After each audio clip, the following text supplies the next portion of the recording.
मां बाप ने अपने 18 महीने के बच्ची को उतारा मौत के घाट। थाने जिले के मुमरा के एमएमवेरी इलाके में जाहिद शेख और उनकी पत्नी नूरानी शेख अपने 5 बच्चों के साथ रहती है।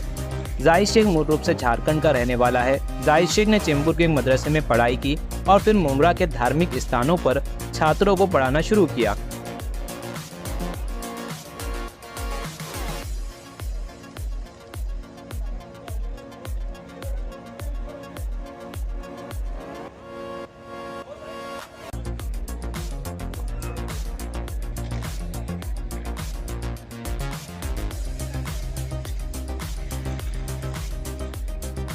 तो हमारे पास जो एप्लीकेशन मिली थी उसमें भी ये भूत प्रेत के हिसाब से ही वो एंगल से ही उनको मारा गया है, ऐसा हमको एप्लीकेशन मिला था।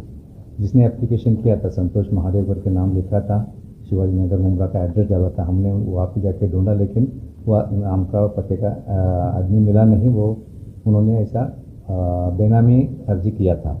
लेकिन ये एप्लीकेशन में जो बात लिखी गई थी वो सीरियस थी, इसलिए हम लोगों ने सीरियसली लेके उसमें इंक्वायरी की और वो जो घटना बताई गई थी उसमें से हमने ढूंढ के निकाला तो ये घटना सच निकली कि वो जो 18 महीने की लड़की थी उसको उसके माँ बाप ने मारा था। लेकिन उसमें ये इंक्वायरी में ये एंगल निकला कि भूत प्रेत का एंगल नहीं निकला, ताकि उसमें उनको 5 बच्चे थे। पहले 2 लड़के हैं, बाद में 3 लड़कियां हैं। लास्ट की 2 जो लड़कियां हैं वो उनसे संभाली नहीं जाएगी करके उन्होंने उनको मारने के लिए प्रयास किया था। और ये जो मर गई लड़की उससे बड़ी लड़की एक है, हबीबा नाम की जो लड़की है 3.5-4 साल की, उसके ऊपर भी उन्होंने ऐसे इंजरीज वगैरह किए थे, जिसके लिए उसके ऊपर केस भी रजिस्टर हो चुका है। तो दोनों माँ बाप जो है इस्लामिक स्कॉलर माने जाते हैं, क्योंकि पिताजी जो है इस्लाम से पढ़े हुए, माँ भी इस्लाम से पढ़ी हुई है। जिस तरीके से दोनों, तो क्या इसमें एंगल सामने नजर आया?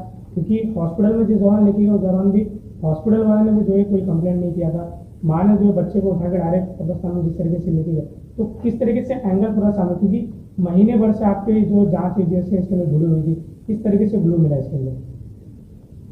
यहाँ पर उनका बैकग्राउंड देखा जाए तो एजुकेटेड बैकग्राउंड नहीं है। बाकी उन्होंने मदरसे में शिक्षा ली है। माँ ने तो कोई स्कूल गई नहीं, लेकिन जो बाप है उसने तो 2वीं तक पढ़ा है, बाद में उसने मदरसे में शिक्षा ली है। और बाकी तो उनका पुअर बैकग्राउंड है।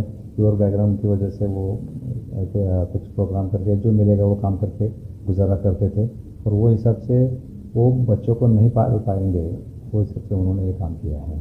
सर, ये जो केस को उस टाइम पे जब जांच चालू हुई, जब ये एलिगेशन आई थी, एलिगेशन जो थी वो भी फेक मानी जा रही है।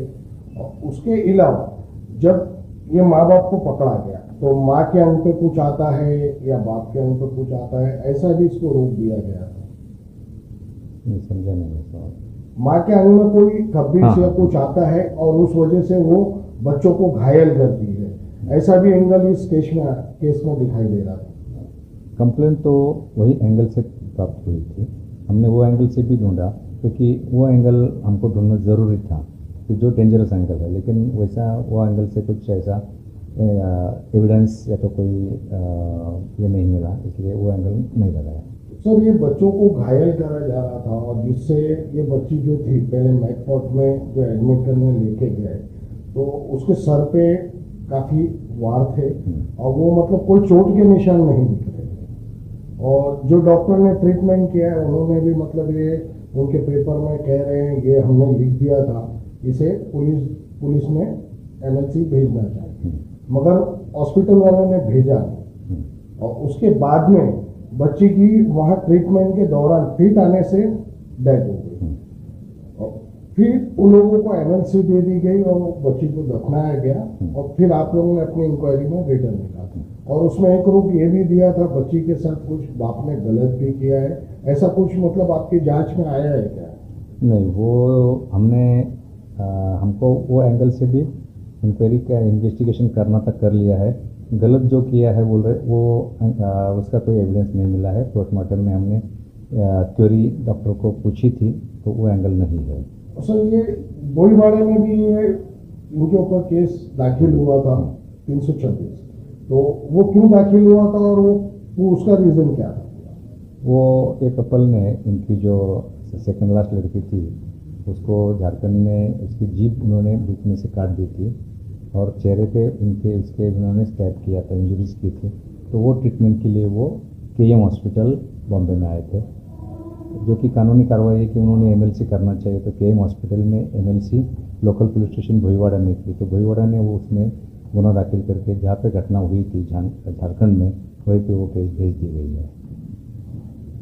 सर आखिरी सवाल, जिस तरीके से माँ बाप ऐसे बच्चों के ऊपर अगर वारदात करते हैं तो आपके माध्यम से माँ बाप को क्या आह्वान रहेगा, क्या कुछ मैसेज देना चाहोगे? जिस तरीके से ये केस में जो है लगातार आरोप हो रहे थे कि जिस तरीके से माँ और बाप ने मिलते हुए बच्चे की हत्या की। इसमें ये तो ये कहना पड़ेगा कि अगर चलो मान ले कि गरीब है, बच्चों को संभाल नहीं पाते, लेकिन गवर्नमेंट ने इतनी सारी फैसिलिटी, इतनी सारी स्कीम्स है जहाँ पर ये बच्चों को ये कर सकते हैं, रख सकते हैं। बच्चों में चिल्ड्रन होम है, वहाँ पे उनको एजुकेशन दिया जाता है, उनको अपने पैरों पे खड़ा होने के लिए सिखाया जाता है, कोई काम धंधा सिखाया जाता है। बहुत सारी स्कीम्स है, वो करना चाहिए। अब ये मामले में दोनों माँ बाप अंदर है, तो उनके 3 बच्चे हैं, वो भी कुछ 8 साल 5 साल 4 बच्चे हैं।